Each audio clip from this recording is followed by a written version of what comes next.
Bismillahirrahmanirrahim. Assalamualaikum warahmatullahi wabarakatuh. Alhamdulillahirabbil alamin wassalatu wassalamu ala asyrafil anbiya'i wal mursalin wa ala alihi wa sahbihi ajma'in. Alhamdulillah kita bersama lagi kali ini dalam episod yang ke-67 ya, Follow Me Dr. Har dengan tema pada bulan Oktober ini perubahan fikiran ya, ataupun dengan izin change of mind. Bagi yang telah mengikuti ya, episod yang lepas, kita telah memberikan pengenalan ya, bagaimana perubahan fikiran ini adalah keupayaan ya, yang Allah berikan kepada akal fikiran manusia supaya kita boleh mempertimbangkan dan merubah ya keputusan yang telah kita ambil sebelum ni ya, dan tujuan utamanya adalah untuk menghasilkan perubahan ya yang bermanfaat dan akhirnya manusia ini dapat mengembangkan potensi dirinya ya, mencapai objektif ya, dan secara kelompok juga ya, dan impak itu sangat penting dalam urusan sekecil-kecilnya ya, mungkin dalam konteks kita menjadi ibu bapa ya, menjadi guru juga apabila kita menjadi pemimpin masyarakat, pemimpin negara ya. Jadi perubahan pemikiran ini ataupun merubah cara kita berfikir ataupun maklumat yang kita proses itu adalah satu anugerah keupayaan yang sangat perlu kita hargai dan kita kembangkan. Oleh sebab itu ya, kita tidaklah mengatakan bahawa orang yang ya mempunyai keupayaan merubah fikirannya sebagai orang yang tak tetap pendirian dan orang yang tetap pendirian adalah orang yang dia terlalu rigid dan tidak mampu pula ya, tidak berupaya untuk merubah cara berfikirannya supaya ia relevan ya. Kalau begini kita akan tertinggal ke belakang, kita akan kira macam dah expired lah tu ya, kita dah tak boleh lagi nak menyumbang dengan baik dalam suasana dunia yang semakin berubah ini ya. Dalam topik slot kali ini, Dr. Har akan sama-sama bincang tentang bagaimana ya kita mengubah fikiran kita. Yang ini adalah beberapa saranan yang Dr. Har kutip daripada pembacaan Dr. Har, juga mungkin ya daripada pengalaman kita sendiri. Pertamanya kita mestilah ya mengakui bahawa merubah fikiran ini adalah sifat fitrah manusia. Ya. Namun kita tidaklah boleh daripada cara yang lebih baik mengubah fikiran kita kepada keadaan yang lebih rendah begitu ya. Jadi kita kata merubah fikiran kita tu, kita mahukan ianya memberikan impak ya dan dampak yang jauh lebih baik, lebih positif, lebih bermanfaat ya kepada dan berkesan kepada diri kita dan orang lain ya. Dan sebenarnya dalam episod lepas kita katakan mengapa ya kita perlu merubah fikiran ni, kerana itulah satu cara manusia ini akan menuju kepada ya kebaikan dan penambahbaikan islah ataupun kemajuan yang kita harapkan. Malahan hari ni bila kita nak cakap tentang bagaimana merubah ni, Dr. Har akan buat dua approach. Satu, kita kena bincangkan dulu mengapa orang tak nak merubah fikiran. Dan ini penting ya apabila kita sebagai pendakwah ni tak tahulah berapa tahun dah kita ya memberikan message yang jelas kita rasa dan penuh dengan fakta ya. Kita tak tahu kenapa orang masih lagi tak ubah fikiran dia. Dan kita ingat kita tambahkan lagi fakta ya. Dalam satu artikel Dr. Har baca, kita punya pandangan, khususnya kita ni lah ya, macam Dr. Har sendiri mungkin di Menara Gading ya, menjadi ahli akademik, kita ada kajian demi kajian, kita ada banyak sangat data-data ya yang disokong dengan kajian-kajian yang sahih dan otentik ya, yang desainnya pun ya memang baik. Tapi bila kita drown the people with data, maknanya kita biarkan mereka lemas di dalam lautan data tu, lagilah dia tak nak berubah. Lagi dia resistant. Jadi kita mengatakan kenapa manusia mempunyai resistant ataupun penolakan ya. Dia memang tak nak menerima sesuatu maklumat yang baru ini dan tidak nak mengubah fikiran dia. So kita kena tahu apakah dia barrier ataupun penghalang ini, apa yang menyebabkan adanya satu kedegilan tak nak ubah dia punya cara berfikir. So kita lihat bagaimana kita nak mengurangkan halangan ini. Okey, dan yang kedua Dr. Han nak ambil daripada Edward de Bono juga, ya. Jadi kalau kita tengok pada episod lepas Dr. Han sebutkan Edward de Bono punya kata-kata, ya. Dia kata kalau kita tidak mampu nak merubah fikiran kita, apa gunanya kita ada akal fikiran? Ya, if you cannot change your mind, why have one? Ya, jadi kita tahu Edward de Bono, buku dia yang paling terkenal dan masyhur adalah tentang The Six Thinking Hats, ya, ataupun topi 6 topi berfikir ni, dan dia ada banyak color macam tu. Dan Dr. Han mungkin nak sekadar untuk menyentuh secara umum bagaimana Dr. Edward de Bono memberikan kaedah, ya, kita nak merubah fikiran kita dengan pendekatan Six Thinking Hats ni, ataupun topi 6 topi berfikir ni. Okay. Jadi yang pertama, yang ni adalah tentang kita kena kenal pasti dulu, ya, apakah dia penghalang, ya, bagi manusia, kita sendiri dan orang lain mengubah cara berfikir kita. Okay. Dan ini semua faktor-faktor ini perlu kita kurangkan dulu, baru kita boleh merubah pemikiran kita sendiri dan orang lain. Ya, mungkin dalam konteks ni kita yang mempunyai hasrat nak merubah fikiran orang lain ni kan, ya, kita kena kurangkan, ya, ada 5 faktor di sini. Dia punya acronyms dia ataupun kependekan dia adalah reduce. Ya, memang kita kena reduce, kurangkan resistance atau barrier ni, tetapi 5 perkara tu, ya, dipendekkan dengan, ya, acronyms dia adalah reduce. R itu adalah yang dipanggil sebagai reactant, ya, ataupun ini adalah satu reaksi, ya, apabila kita diberikan, ya, satu cara yang baru begitu, dan ini sangat asing dan janggal dengan apa yang kita selama ni pegang. Reaksi pertama adalah menolak. Itu memang fitrah, ya. Macam mana pula ni, tolak dulu. Tak apa-apa lagi. Tak boleh, dia tolak je dulu.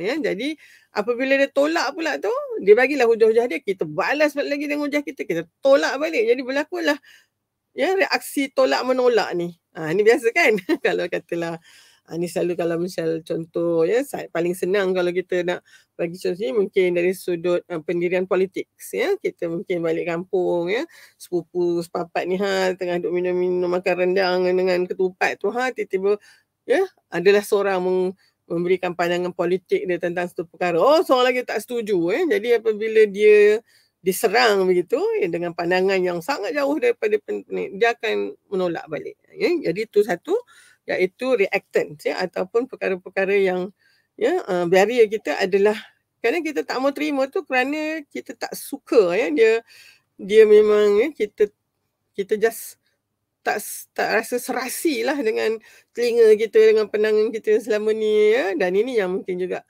selalu kita dapati apabila anak muda, ya, orang yang lebih tua ni nak cuba, ya, mengubah pandangan orang muda contohnya. Ataupun orang muda pula nak mengubah pandangan orang tua, ya. Jadi kita ada, mana pula budak muda pula nak bagi tahu kita contohnya, ataupun anak muda pula dia kata, mana pula orang tua ni dah nyanyuk ni nak bagi tahu saya pula. Jadi di situ tu adanya, ya, faktor yang sangat penting sebenarnya, ya, yang sangat berkaitan dengan ego kita, kedudukan kita, emosi kita, ya, reactant. Jadi bagaimana kita nak mengurangkan ni? Nanti kita sebutkan semua dulu dan kita berikan strategi bagaimana nak mengurangkan. Sebelum tu, yang ni saya dapat daripada Dr. Jonah Berger. Dia kata sebenarnya nak mengubah fikiran seseorang tu sangat sukar. Dia macamlah juga dia lihat ni dari sudut kimia tu, ya. Kita nak balas kimia sebenarnya sangat memerlukan banyak tenaga, ya, masa. Tetapi siapa yang belajar kimia ingat kan, kita boleh tambahkan satu lagi bahan kimia yang boleh mempercepatkan proses-proses ini, ya, yang itu yang kita panggil sebagai catalyst.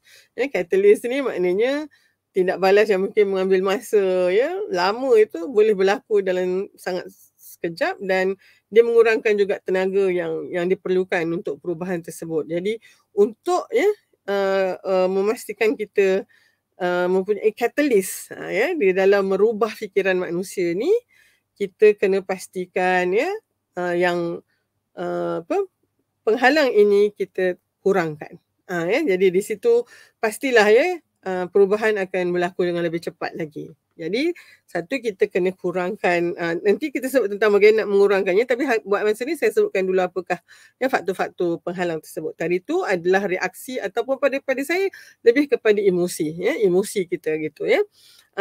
Yang kedua adalah endowment. Di sini satu, ya, kita kan biasalah bila kita dah lama dengan satu perkara tu, ya, kita dah selesa dengan tu, kita ada attachment, ya, benda tu jadi satu sentimental kepada kita. Dan, ya, oleh sebab tu kita rasa lebih selamat kalau kita buat kaedah yang sama je lah, ya, tak payahlah nak berubah. Ya, jadi ada attachment di situ, ya, dan ini menjadi penghalang. Ya, kadang dia tahu benda tu sebenarnya, ya, apa yang kita berikan pada tu lebih baik sebenarnya, tapi dia ada satu tak setia, ya, dah 60 tahun dengan ini, takkan kita nak ubah, begitu. Itu adalah endowment. Ya, E kat situ, ya, rasa attachment ataupun rasa sense of belonging kita, ya, ataupun kita rasa kita memang itulah dia kita, ya. Dia adalah kita, kita adalah dia, begitu, ya. Dari sudut identiti di situ, ya. Yang ketiga, D tadi, ya, dia punya akronim dia adalah reduce, REDUCE. E itu kecil, ya. Dan yang ketiga adalah D.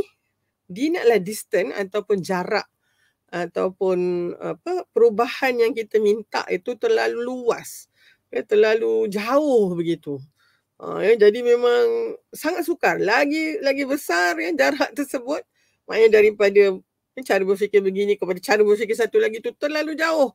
Yang ini memang sangat, ya, sangat menghalang cara perubahan fikiran itu daripada berlaku. Okey. Yang keempat, U tu adalah uncertainty. Yang ni ada kaitan juga dengan reactant tadi, tapi reactant tu mungkin, ya, dia punya reaksi spontan, tapi uncertainty ni lebih apabila dia banyak berfikir tentangnya dan akhirnya, ya, uncertainty menghasilkan, ya, satu, ya, perasaan cemas, ya, banyaknya risiko yang kita kena hadapi kerana kita tak tahu apa yang akan berlaku. Uncertainty ni adalah apabila kita keluar daripada zon selesa kita. Ya, yang pertama tadi, apabila zon selesa kita dicabar, ya, kita terus respon, dan kalaulah katalah cabaran itu terus, ya, akhirnya kita, ya, ada juga lagi satu halangan, iaitu kita rasa sangat, ya, tak pasti, ya, uncertain terhadap cara berfikir ataupun perubahan ini, ya. Yang kelima adalah CE kecil, ya. Yang ini adalah corroborating evidence, ya, maknanya kita kena adanya mungkin bukti-bukti yang sebelum ini menunjukkan, ya, apa yang kita pegang ni betul. Ini mungkin satu yang saya akan selalu hadapi apabila, ya, dalam konteks dunia akademik sendiri, ya, profesor yang lama pegang dengan teori yang lama tu, kita yang baru-baru nak datang ni kena, ya, memang sukarlah, ya, sebab dia dah merasakan bahawa, ya, evidence ini sudah betul lah, ya. Begitu juga dengan pesakit, ya, kalau misalnya dia rasa bahawa, ya, bila jumpa doktor dia tak sihat, jumpa dengan, ya, mungkin bomoh ataupun, ya, orang lain yang bukan doktor tu dia lagi sihat, maka itu bukti lah. Ya, jadi bagaimana kita nak, ya, mengubah dia supaya dia datang ke hospital, jumpa doktor, ambil ubat-ubat yang kita nak berikan ni, apabila dia sendiri sudah ada evidence yang ataupun, ya, bukti yang telah menyokong, ya, fikiran dia tu. Jadi ini, ya, 5 perkara yang mesti kita kurangkan. Bagaimana kita nak kurangkan? Ya, pertama, kalau yang tadi tu, ya, yang reaksi spontan tadi tu, ya, dia rasa tercabar, begitu, maka tentu sekali kita kena berikan masa, ya, untuk mereka, dan juga kebebasan dan autonomi. Kita tidaklah memaksa mereka, atau kita tidaklah memberikan, ya, mungkin ialah ya kita katakan adanya punishment ya, ataupun adanya penalty kalau mungkin kita tidak mengubah pemikiran mereka secepat mungkin. Yang itu tu yang menyebabkan lagilah resistant. Ya, jadi di situ ya mungkin kita faham ya kenapa dia rasa begitu ya. Jadi kita berikan lebih banyak buying in, maknanya kita adakan banyak lagi perbincangan supaya dia memberikan alasan dia. Ya, di sini cara mengurangkan ini, catalyst di sini adalah dengan memberikan dia freedom dan autonomy. Maknanya kena banyaklah berbincang ya, bukanlah balik-balik sekali-sekali kita sembur je dia ya, cara dia pun apa pegangan dia selama ni tak betul ya, dengan kita bagi alasan kita dia pun bagi alasan dia.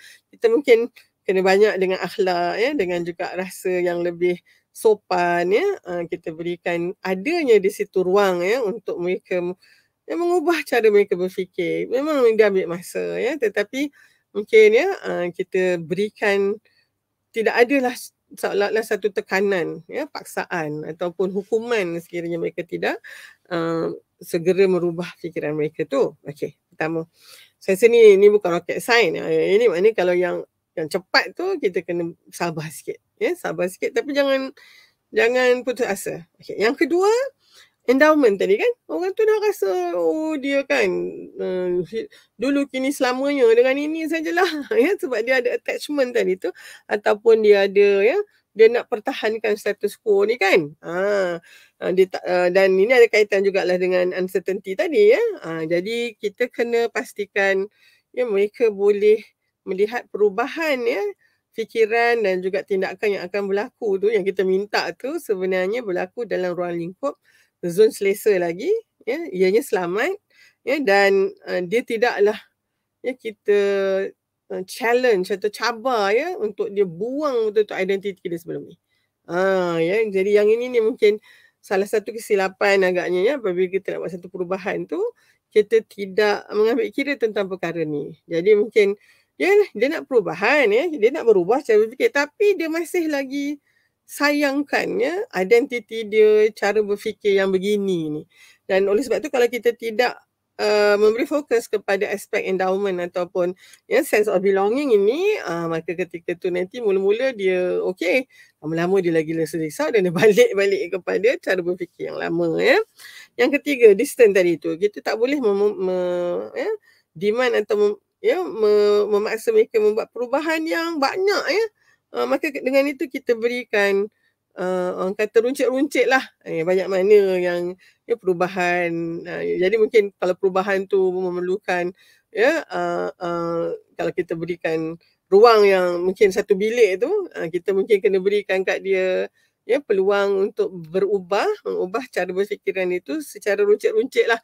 Ya, sekaki lama-lama penuhlah ya perubahan itu berlaku ya. Dan yang kelima, corroborating evidence. Ni kalau dia ada dah dia punya data-data ya, dia punya tu kita kena berikan pula data-data baru ya, yang mungkin menggunakan kaedah ataupun ni kalau katalah dari sudut akademik penyelidikan yang hampir sama ya, yang sama kemas ya, dari sudut dia punya kebolehpercayaannya ya, power daripada study tu untuk meyakinkan dia ya bahawa, dan ini pada saya bagi orang yang banyak bergantung kepada bukti, evidence saintifik contohnya, sangat mudah sebenarnya untuk mengubah cara dia berfikir ya, khususnya apabila kita berikan data-data yang memang mempunyai ya dari hasil daripada kajian-kajian yang baik ya. Dan ini itu sebabnya saya kira dalam konteks community science ya, perubahan fikiran ni jadi sesuatu yang sangat diterima. Malahan itulah dia identiti kita. Kita kan sentiasa mencari data-data baru yang mana mungkin itu pegangan kita. Perubatan salah satunya, apa yang saya pegang 5 tahun lepas, hari ini saya tak boleh pakai dah ya, kerana sudah ada data lain yang menunjukkan ada perkara lain yang lebih baik contohnya, ataupun apa yang selama ni saya ingat begitu rupanya tidak ya. Jadi so itu antaranya apabila kita mampu memberikan bukti-bukti data-data yang baru itu, dan ini boleh merendahkan ataupun mengurangkan halangan bagi seorang itu merubah fikiran dia. Jadi kalau kita lihat itu dia bukan hanya data saintifik. Dia banyak tentang emosi. Ya, emosi takut, ya, emosi terkejut, apa lagi, emosi ya, sayang ya kat sesuatu tu. Kemudian kita rasa aduh banyaknya yang dia nak minta ni. Contohnya, dan satu lagi tentu saya rasa antara 5 ini yang sebenarnya data tu adalah yang kelima tu saja. Yang lain tu adalah semuanya berkaitan dengan emosi. Jadi mungkin ini satu saranan supaya kita kena sentiasa ada reassuring ya, ataupun kita sentiasa memberikan satu jaminan ya, keselamatan bahawa kalau kita melakukan perubahan ini ya, kita bukan hanya dapat atau mengekalkan apa yang kita dah ada, tapi kita akan dapat yang lebih baik lagi. Yang itu ya. Dan itulah sebenarnya cabaran yang paling besar bagi kita ya, para pendakwah ke ataupun ya, mereka yang mahu melakukan islah ke dalam masyarakat ya, khususnya apabila masyarakat ini dah ya terlalu lama agaknya ya terendam di dalam satu ya budaya ya, contohnya untuk kita rungkaikan balik ya, tapi itu tidaklah seharusnya menjadikan kita ini ya putus asa ya. Jadi baik, kita ada masa lagi. Saya memang nak nyatakan pula bahagian kedua, saranan daripada Dr. Edward de Bono ya, buku dia Six Thinking Hat. Jadi kita tahu bahawa cara kita berfikir ya, banyak bergantung juga dengan personality kita ataupun pendedahan kita, latar belakang akademik dan juga ya kepakaran kita. Itu semuanya membina cara berfikir yang mana kita selesa ataupun dah menjadi second nature kita. Ya, jadi kalau mungkin sebagai doktor ni, saya selalu akan berfikir ya, tentang apa jua masalah, bukan hanya kesihatan, apakah puncanya, bagaimana nak menghalang, bagaimana nak, kalau dah sakit gitu, bagaimana kita nak merawat ya, apakah prognosisnya boleh baik ke tidak ke. Itu cara saya berfikir kerana disiplin saya. Ya, tapi mungkin kalau mereka yang mungkin dididik dengan latar belakang diniah contohnya ya, ataupun mereka yang dari sudut undang-undang ya, ataupun dalam konteks sastra ya, ataupun seni ya, jadi cara dia melihat sesuatu itu sangat berbeza juga ya, cara dia berfikir itu. Dan oleh sebab tu kita kena kenal pasti dulu apakah dia kaedah berfikir yang ada ya. Dan oleh sebab tu ini penting supaya kita boleh merubah ya cara berfikir yang begini kepada yang satu lagi ya. Dan tak tak heran mengapa Dr. Edward de Bono kata, if you cannot change your mind, why bother to have one. To even have one ya. Jadi maknanya kalau tak boleh nak ubah ni, maka kita ya, sebenarnya kehilangan keupayaan untuk menjadi ya makhluk Allah yang akan sentiasa menambah baik ya kehidupan kita. Jadi ada 6 color atau 6 warna ni. Pertama, dah sebutkan saja ya, red hat ya, ataupun topi yang merah ni, ini banyak berkaitan dengan emosi ya, juga dengan kita punya firasat kita. Kan kadang-kadang kita nak buat benda ni macam ni, kita rasa tak sedap hati. Contohnya dia juga mempengaruhi ya kita punya cara berfikir dan buat keputusan. Yang seterusnya selepas merah tu adalah topi yang putih pula. Topi putih ni adalah yang lebih kepada yang kuantitatif dan saintifik ni, juga kualitatif. Dia nak akan data, dia nak akan maklumat ya, dia nak akan fakta ya. So dia lebih objektif ya, dia punya nature dibandingkan dengan yang merah tadi, iaitu lebih kepada emosi ya dan juga firasat. Topi seterusnya adalah topi warna kuning. Ya, yang kuning ini memang yang the feel good ni, dia akan tengok yang baik-baik aja ya, apa kebaikannya ya, apa value dan juga yang perkara yang positif mengenai sesuatu tu. Itu apabila dia ya kaedah berfikir ini kita diwakili oleh topi yang kuning. Ni mungkin yang the positive thinking lah, nampak yang elok je kan. Yang ni mata ni mata lebah ni. Ya, okey. Yang lawan dia pula tu, ini topi yang keempat, iaitu topi hitam. Topi hitam ni pula dia ni yang mungkin ya sentiasa berhati-hati, tengok kekurangan ya, sangat kritikal ya, tengok apakah kelemahan yang ada. So Yang tadi tu dia the feel good feeling, yang ini ya, rasa serabut dalam perut tu ya, dia sangat berhati-hati, tak mau tersilap langkah ya. Dan topi warna hijau, topi hijau adalah topi yang ya memikirkan tentang inovasi, kreativiti ya, dan juga alternatif ya, idea-idea baru, idea-idea alternatif.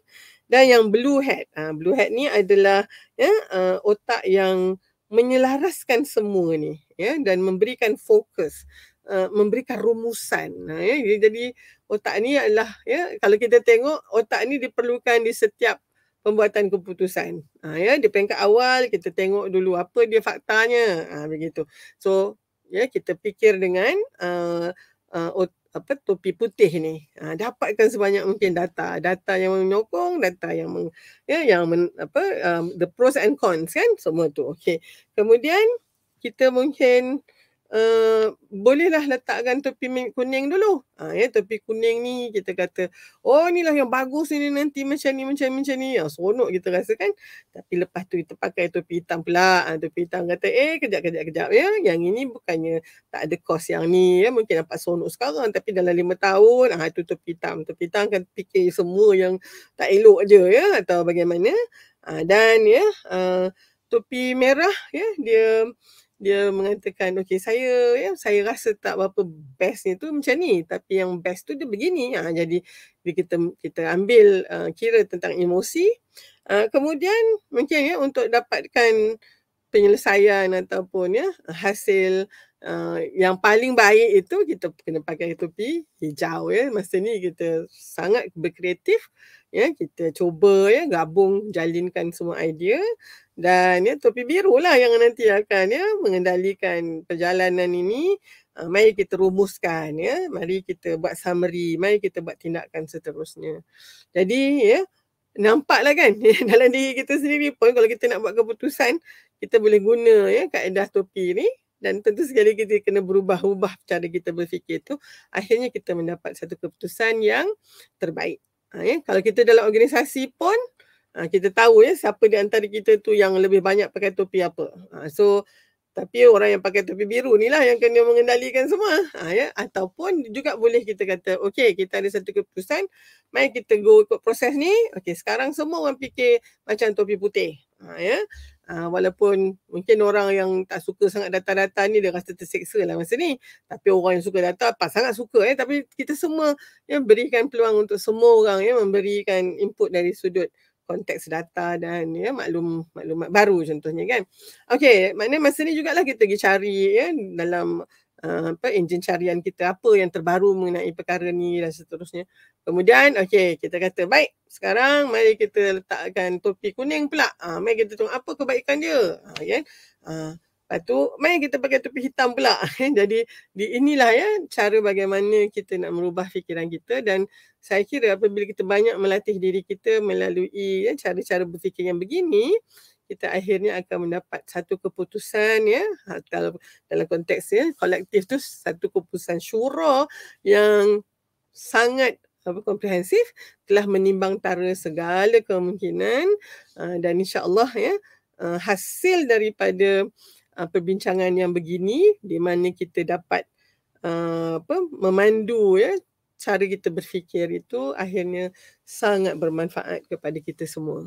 Ya, dibandingkan dengan mungkin ya kita pakai cara berfikir begini aja ya, mungkin terlalu rigid, tidak ada yang di luar kotak.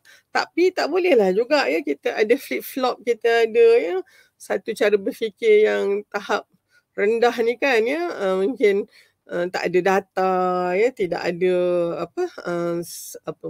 kita tidak explore ataupun ya betul-betul meneroka kebaikan dan juga kelemahannya. Dan itulah mungkin ya cara bagaimana kita nak memperbaiki lagi. Ya. Jadi kalau kita lihat alhamdulillah ya, bila kita mempunyai cara berfikir yang begini, kita dapat lihatlah ya betapa perlunya kita mempertingkatkan lagi keupayaan kita berfikir, kena lagi banyak belajar ya. Dan sebenarnya kalau misalnya siapa yang dah sampai usia macam Dr. Han ni kan ya, kita mungkin melihat perubahan itu di dalam diri kita sendiri, cara kita melihat. Yang paling nak terasa mungkin ya sebelum umur 40 ya. Dr. Han mungkin rasa, oh saya banyak berfikir untuk orang lain ya, terutama bila dah ada anak. Tapi rupanya bila sampai umur 40 tu, dia ada seolah-olah ada satu kematangan yang tu yang mungkin ya kita punya prefrontal cortex tu menjadi matang dan kita mula memikirkan tentang orang lain. Sebelum tu dia lebih banyak macam me, myself, I and mine begitu ya. Dan itu sebenarnya satu yang penting juga ya untuk survival kita. Tetapi selepas umur 40 ke atas tu kita sudah mula ya, kalau katalah ya, hierarchy of human needs, Maslow tu, piramid, hierarki keperluan manusia tu, pada usia tu mungkin kita sudah berada di puncak tu ya, di puncak piramid itu bertanyakan soalan self actualization ya, maknanya apakah dunia ini menjadi satu tempat yang lebih baik untuk orang lain kerana ada seorang yang bernama Halina Haliza Siraj ni.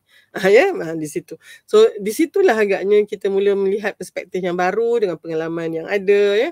Kita juga mula mempunyai mungkin ya ramai teman dan juga guru-guru yang boleh memberikan kita maklum balas. Hari ini kita boleh mendapatkan ya maklumat terkini dengan adanya teknologi yang ada. Akhirnya dia membentuk satu tasawur dan perspektif yang baru terhadap kehidupan. Sebelum itu mungkin sebenarnya masih kurang matang, tapi kita rasa kita dah pandai lah. Dan di situlah ya rupanya kita lihat banyak kesilapan kita yang perlu kita baiki. Dr. Han mungkin nak ambil sikit masa lagi ni untuk melihat perubahan cara kita melihat suasana, khususnya apabila kita terlibat aktif dalam aktivism ni ataupun satu-satu perjuangan advocacy kita nak keadilan untuk semua, kita nak kesihatan ni menjadi hak untuk semua, pendidikan, kita tak nak ada anak-anak kita yang tercicir kita nak hidup dalam keadaan selamat dalam keadaan di mana semua orang diangkat karimatul insan dia punya kemuliaan sebagai insan itu saya rasa ini satu pemerhatian yang perlu kita lihat dalam konteks merubah fikiran kita. Pada peringkat awal saya nak terangkan ni dalam konteks ruang keprihatinan kita dibandingkan dengan ruang pengaruh yang kita ada. Ruang ni boleh jadi bulatan kalau nak diwakilkan dengan gambar rajah, sama ada bulatan ataupun petak, ikutlah 3 segi, tapi saya nyatakan ruang lah ya. Okay. Apabila kita muda tu maksud saya kita berada di universiti, kita mula mendapat maklumat begini, jadi ideologi tertentu sangat memberikan tarikan kepada kita begitu. Kita berada dalam situasi yang mana ruang pengaruh kita sangat kecil sebab kita masih lagi muda belum pun lulus daripada sarjana muda kita, tapi kita punya ruang keprihatinan kita sangat besar. Kita serisaukan sangat global warmingnya kita punya SDG sampai 17 tu semua menjadi concern kita. Kita susah hati kalau misalnya ada banyak sangat plastik. Kita susah hati kalau ada ikan paus yang mati ke beruang kutub yang mati. Kita risau jadi tetapi kita dapati kita punya pengaruh kita sangat kecil. Jadi apabila katalah ni bulatan pengaruh kita kecil, tapi bulatan keprihatinan kita besar, kita sebenarnya berada dalam satu tahap idealism. Kita terlalu idealistik. Patutnya macam ni, tapi yelah kita boleh cakap sajalah pengaruh kita sangat kecil kan. Masa ni mungkin cara kita menyatakan ketidakpuasan hati kita tu buat protes kita buatkan petition begini untuk dapatkan suara sebab kita rasa kita tidak didengar begitu tapi idealism kita dan kita tak nampak kenapa orang tua atau orang yang lebih tak nampak benda ni begitu contohnya. Tapi bila kita makin matang bila makin matang tu maksud saya dah menghampiri usia 40-an begitu, sepanjang itu kita punya ruang pengaruh sebenarnya bertambah sebab kita makin matang, kita dah mula ada jawatan, kita mungkin ada authority dan juga pengaruh untuk membuat keputusan dan kali ni kita punya ruang keprihatinan kita juga berkembang juga, tetapi mungkin disebabkan oleh kesibukan kita bekerjaya, berkeluarga, jadi kita sudah tidak macam yang dululah masa kita muda-muda, tak ada kerja lain, kita baca semua ya Twitter yang masuk, tweet yang masuk dalam kita punya akaun tu, semua kita baca dan kita rasa ya. Tapi yang ni dah tak ada banyak sangat masa, jadi tapi walau bagaimanapun ya kita berkembanglah mudah-mudahan. Cumanya pengaruh tu dah makin banyak. Ya. So ini adalah tahap barulah kita tahu kan, oh rupanya bukannya pihak-pihak tertentu ni tak nak buat perubahan tu, tetapi perubahan tu tak mudah untuk dibuat. Begitu. Jadi so kita pun mulalah ni, kita pun berubah fikiran. Hari tu kita sangat idealistik, sekarang kita lebih pragmatik. Kita lebih praktikal. Kita sudah tidak lagi lah ya ke jalan-jalan dengan poster-poster kita ya marah-marah dengan orang. Sekarang ni kita tahu bagaimana dilema yang kita rasai sendiri ya. Kita nak buat tetapi tak ada bajet ya. Kita nak buat tetapi mungkin kita masih lagi di bawah arahan orang lain ya. Kita ada ruang tapi tidak cukup besar ya. Jadi kita lebih dalam konteks ni idealism tadi, semua yang kita nak cakap kali ni ya, bila kita pragmatik, kita mula boleh membuat pilihan ya, mana dia ya yang nak kita champion. Ada perkara kita tak boleh nak ubah, kita kata ada perkara kita boleh ubah. Ya. So di sini kita lebih pragmatik. Itu tahap yang kedua. Katalah ya pengaruh kita makin besar, alhamdulillah ya, kita berjaya dalam kerjaya kita, dalam keluarga, dalam mengambil tempat dalam masyarakat, disegani orang ya. Hinggalah sampai satu masa di mana ruang keprihatinan kita sama besar dengan ruang pengaruh kita. Yang ini paling best ya, sebab di sinilah kita boleh menjadi ejen perubahan yang paling berkesan. Kerana apa saja ya perubahan yang nak kita laksanakan ya, dalam ruang keprihatinan kita tu, kita boleh laksanakan kerana dia juga berada di dalam ruang ya pengaruh kita. Masa tu kita mungkin dah jadi head of department, head of ya institution tu, kita mengetuai agensi kita. So banyak benda perubahan yang boleh kita buat, dan inilah sebenarnya yang paling ya mengembirakan kita. Dan kita pun ya mempunyai satu kedudukan untuk merubah ya pandangan orang-orang bawah-bawah kita khususnya ya, sebab kita sekarang dah nombor 1. Okay. Adakah kita berhenti di situ? Tidak. Malangnya ada satu ketika nanti, tak tahulah mungkin disebabkan ya, usia ataupun kepentingan-kepentingan lain, kita dapati bahawa ruang pengaruh mungkin membesar ya. Sebab kita makin dikenali, makin mendapat ni lagi lama, kita ya ada kita punya empire sendiri ya, makin besar. Tetapi ya ruang keprihatinan kita pula ya makin mengecil. Macam belon tu dia jadi kempis pula. Jadi akhirnya kita sebenarnya punya banyak pengaruh ya. Boleh lakukan apa saja. Tetapi disebabkan oleh keprihatinan kita, mungkin kerana kita dah rasa makin jauh daripada ya orang biasa ya. Yang kita sudah merasakan bahawa kita ini banyak sangat privilege ya, sebab kita adalah orang yang macam ni dan begitu. Akhirnya ya inilah yang berlaku apabila pemimpin yang hari itu sangat idealistik ya, sangat pragmatik ya, sangat boleh membuat perubahan, rupanya dia mula menjadi ya orang-orang yang sudah tidak prihatin ya, sudah tidak, walaupun ya tidak lagi merubah ya cara dia berfikir, mungkin kerana kesenangan ataupun ya banyak sangat keistimewaan yang dia yang dirasakan, hingga akhirnya dia mula detach ya. Dan yang kita bimbang tu dari sudut ruang keprihatinan itu sudah semakin mengecil. Ini satu yang sangat malang. Tapi saya kira ya daripada fenomena itu, tidak terkejutlah kita ya apabila mungkin kita sudah ditampuk kuasa, kita ada ya segala kekayaan, kita mempunyai ya pengaruh dan authority yang sangat besar ya, dengan tanda tangan kita boleh ya banyak perkara yang boleh kita ni ya, kita juga ada banyak keistimewaan dan perks yang ni. Akhirnya ya di situ mungkin kita lupa yang sebenarnya siapa diri kita dan kenapa kita berada di situ.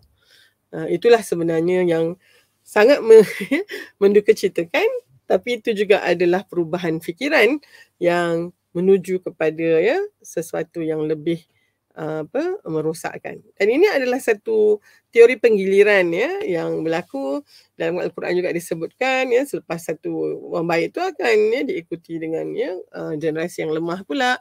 Kalau ikut Ibn Taymiyah, dia mengatakan bahawa apa-apa tamadun peringkat awal itu mereka sangat asas, kemudian dengan ilmu ya, dengan adanya nilai moral compass yang tinggi, maka mereka menjadi ya satu komuniti tamadun yang sangat disegani. Dan apabila dah terlalu mewah itu, akhirnya tadilah keprihatinan makin berkurangan walaupun autoriti sangat tinggi, dan mereka akan mengalami penurunan ya, dan inilah kemerosotan tamadun ya.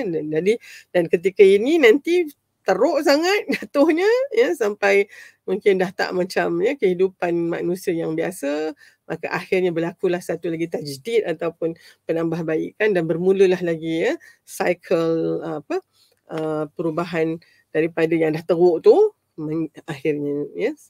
Dan Dr. Han rasa nak simpulkan bahawa perubahan fikiran ini harus boleh ya membawa kekuatan untuk ya merungkai sesuatu yang ya sebenarnya buruk ataupun kelemahan yang sangat merugikan ataupun kejahilan ya.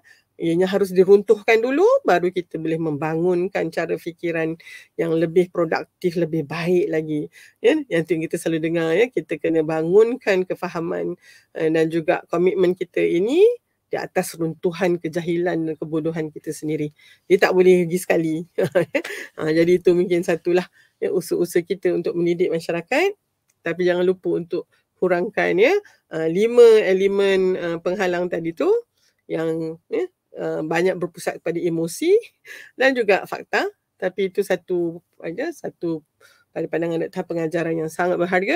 InsyaAllah mudah-mudahan kita lebih berjaya lagi dalam ya misi kita. Namun kita tahu sebenarnya di akhir itu Allah Subhanahu Wa Taala sajalah yang menentukan ya sama ada seorang itu akan berubah atau tidak ya. Namun usahanya tu haruslah kita jalankan juga ya. Mudah-mudahan adalah ya sedikit sumbangan daripada usaha kita tu terdetik seorang itu untuk mengubah akidahnya ya, contohnya ya, daripada tidak percaya pada Allah kepada seorang hamba yang taat, contohnya daripada seorang yang mungkin ya mempunyai cara berfikir yang sangat terbelakang hingga menjadi seorang insan yang meninggikan sendiri karamah ataupun kemuliaan dirinya ya. Kita usaha saja, Allah lah yang menentukan. Dan insyaAllah kita akan bertemu pada minggu hadapan dengan tetamu ya, untuk membincangkan anjakan paradigma ataupun ya kita kata paradigm shift. Selalu dengar kan? Dan itu sesuatu yang berkaitan dengan ya proses perubahan fikiran. InsyaAllah kita bertemu lagi. Wabillahi taufiq wal hidayah. Wassalamualaikum warahmatullahi wabarakatuh.